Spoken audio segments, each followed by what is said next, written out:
네, 안녕하세요. 시사발전소 한진입니다.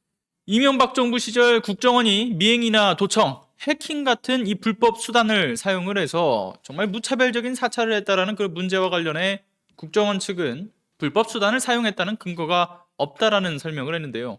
MBC 취재 결과 그 불법 행위들이 법원 판결문 등을 통해서 확인되고 있다라는 단독 보도입니다. 그 국회 정보위원회 간사인 하태경 국힘의원은 16일 국정원 보고가 끝난 뒤에 이명박 정부의 국정원이 미행과 도청 방법을 사용했다라는 이 근거가 없다라고 밝혔는데 몇 가지 사례만 보더라도 사실과 다르다고 합니다.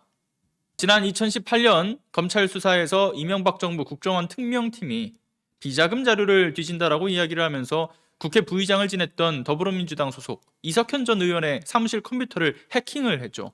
그렇게 해킹을 해서 실시간으로 들여다본 사실이 이게 사실로 드러난 겁니다. 당시 특명팀은 이메일 가운데서 노건호라는 사람이 보낸 걸 발견을 해서 보고를 했는데 노무현 전 대통령의 아들 노건호 씨와는 아무런 관련이 없는 그저 동명이인의 메일이었습니다. 명백한 불법인 도감청을 저지른 것인데요. 이 특명팀 방첩 요원들의 그 공작 대상은 한명숙 전 총리, 박원순 전 서울시장, 이종구 전 국힘 의원, 홍정욱 전 한나라당 의원, 이방호 전 한나라당 의원 등 최소 38명으로 여야를 가리지 않고 사찰을 했습니다. 이 원세훈 전 국정원장 등에 대한 판결문에 이 모두 공개된 사실로 이 일반인의 사찰까지도 포함이 되어 있었죠. 그러한 일반인에 대한 피해 사실까지도 판결문에 아주 정확하게 적혀 있어요.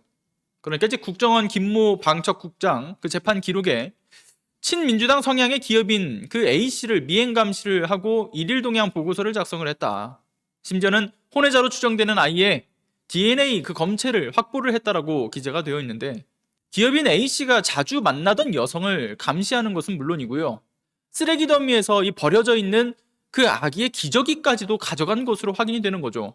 특명 팀원조차도 이렇게 정치적인 일을 하는 것은 좀 적절치 않아 보인다라고 이렇게 항의를 했지만 김모 방첩국장은 지시를 했는데 왜 안 따르냐? 너 죽을래? 이런 식으로 윽박을 질렀다라는 겁니다. 이렇게 특명팀과 요원들이 작성한 문건들은 이명박 정부 당시 청와대 보고가 계속되었던 거죠, 수시로. MBC가 입수한 당시 국정원의 민주노총 대상 공작 문건들에는 대통령실장, 정책실장, 민정수석, 경제수석, 고용복지수석 등 MB정부 청와대 주요 인사들에게 배포되었다라고 적혀 있습니다. 그리고 이어서 한국일보에서의 단독으로 당시 인천 남동구청장이었던 배진규 정의당 의원에 대한 국정원 사찰 문건 원본을 배 의원에 대해서 어떻게 좀 동의를 또 요청을 했고 배 의원이 이제 동의를 해서 공개를 했는데요. 국정원이 작성한 14쪽 분량의 이 문건에는 이명박 정부가 야당을 어떻게 규정을 하고 어떻게 다루려고 했는지가 다 드러나 있다는 겁니다. 이 문건의 제목은 야권 지자체장의 국정운영 저해 실태 및 고려사항으로 이명박 정부 4년 차인 2011년 9월 15일에 작성이 되었습니다. 당시 야권 지방자치단체장들에 대해서 이렇게 적혀 있다고 하죠. 그 국익과 이 지역 발전보다는 당리당략과 이념을 우선시하면서 국정기조에 역행을 하고 있다. 그래서 이제 적극적인 제어가 필요하다. 이렇게 지자체장의 실명을 거론을 하면서 좌파 단체에 대한 보조금 등 각종 행정적, 재정적 지원을 확대하는 한편 보수 단체 지원을 의도적으로 축소시켰다.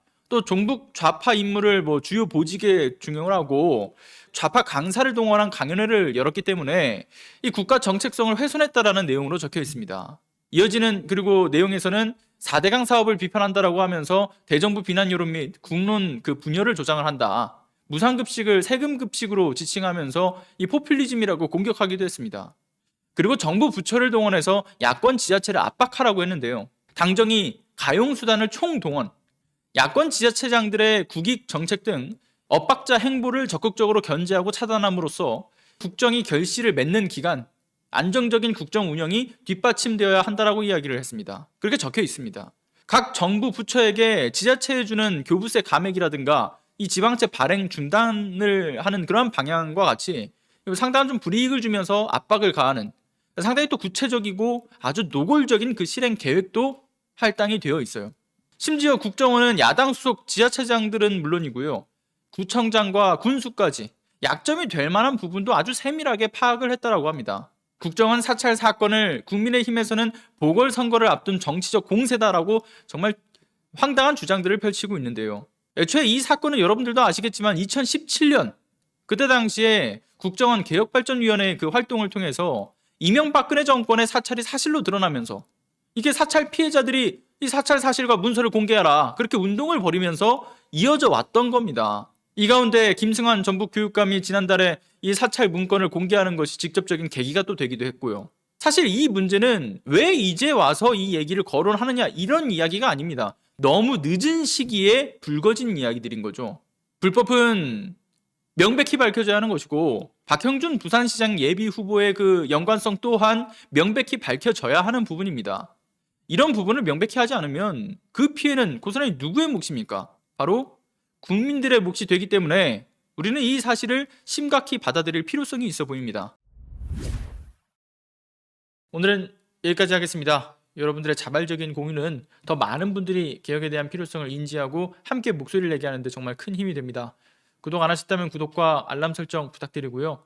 좋아요도 꼭 좀 눌러주시면 좋을 것 같습니다. 끝까지 시청해 주셔서 감사합니다.